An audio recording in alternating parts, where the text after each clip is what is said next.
Last episode we compared Tom Emmer's campaign with Mayor Rybeck's mayoral campaign. Rybeck ignored his election. His campaign headquarters was a UPS store. After I reported on this in RT&Me, Fox 9 picked up on it. Go to the campaign office. The opponents didn't have much luck at City Hall either. We went to the address listed on his campaign website. It's for a post office box on Hennepin Avenue.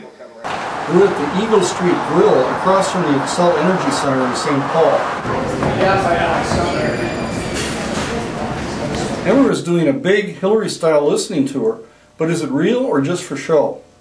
Let's give Tom credit for at least listing this event on his website as a public event.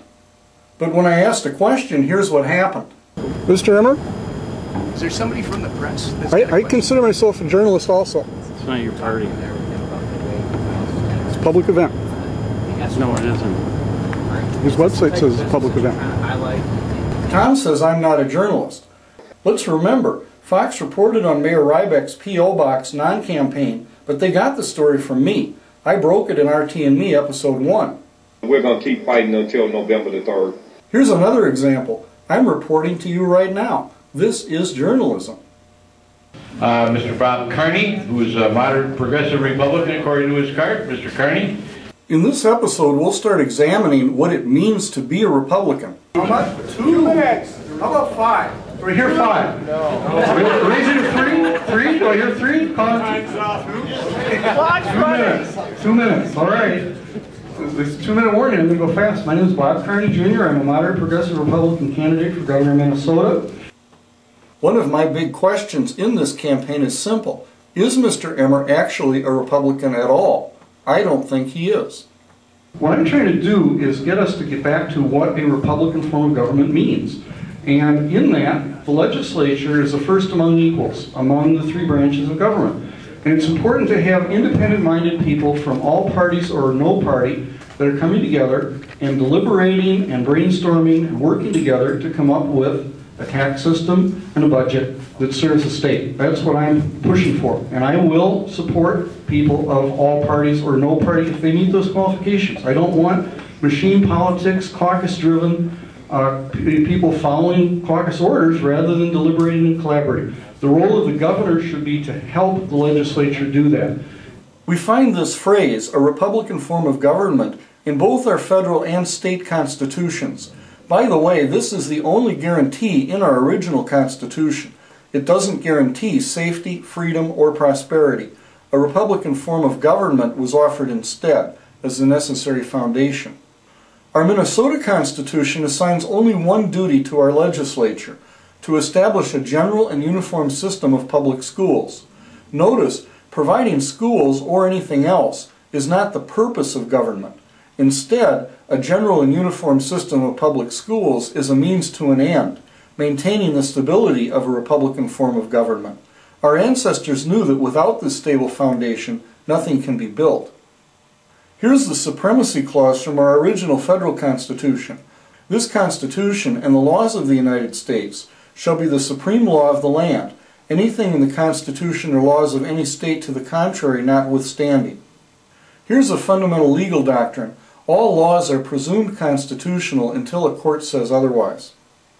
It's obvious that the founders of our country and our state thought that a Republican form of government is of absolutely crucial importance.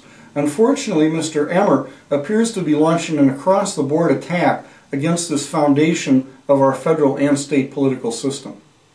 Here's Exhibit A, a bill Mr. Emmer co-authored proposing an amendment to the Minnesota Constitution. Here's the key sentence.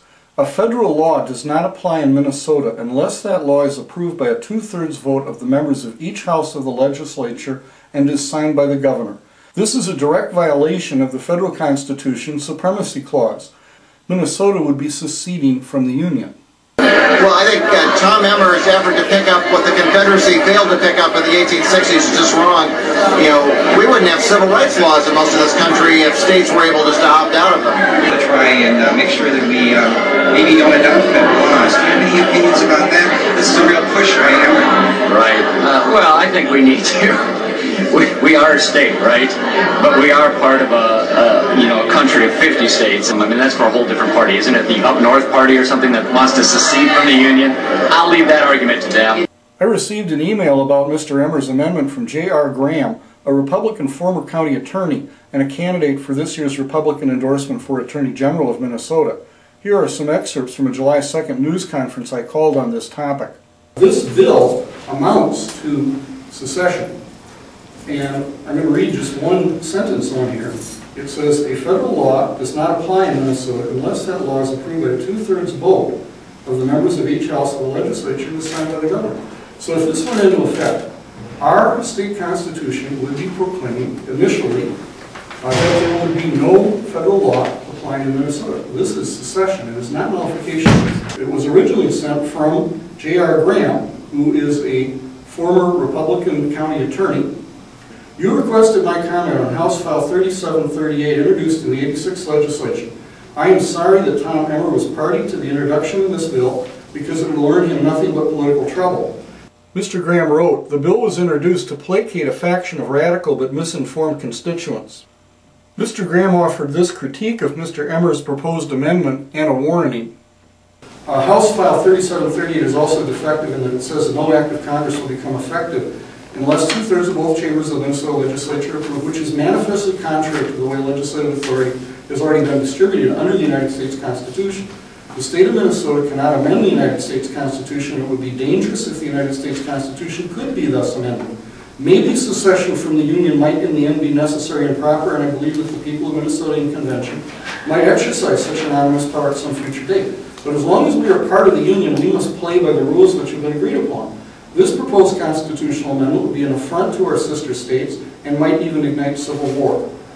So I'm calling on Mr. Emmer to clarify his position. Does he seriously advocate this bill, this proposed constitutional amendment? He is a co-author of it. Or was he doing this just to pander to a radical element in seeking the endorsement? Any questions on this? If he does believe in this, do you think it's harmful or to his candidacy come November? Yes. Why? If he does believe in this is secession. We're back at the Eagle Street Village. I regard myself as a candidate journalist. I identify myself as such here. So I want you to know that. Thank you. Who are you? Oh, the uptakes here. I didn't know you guys were still in business. Yes, we are. Representative Emmer, House File 3738, do you still support that? Where would you like me, Tom? Wherever you want me. At the bar. I like that spot. House File 3738, do you still support that? So what are we doing? Mr. Emmer, 3738? What do you got? House File 3738. Saying to ask him if he still supports it. He introduced it as an Let's do author. this another time, Bob. We're on message here. Let's do this after. Yes, ma'am. And you, young man, you're a candidate. Never get photographed with a drink in your hand. Emmer and a group of Republican endorsed candidates filed for office together. Here's their news conference after the filing. You guys have any questions? I'm afraid to ask him.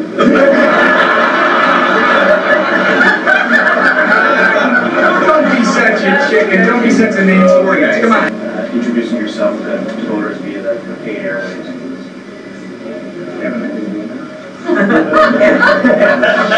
Paid radio, TV. As this series continues, we'll look more closely at why the money media is afraid to ask questions. Meanwhile, this is journalism.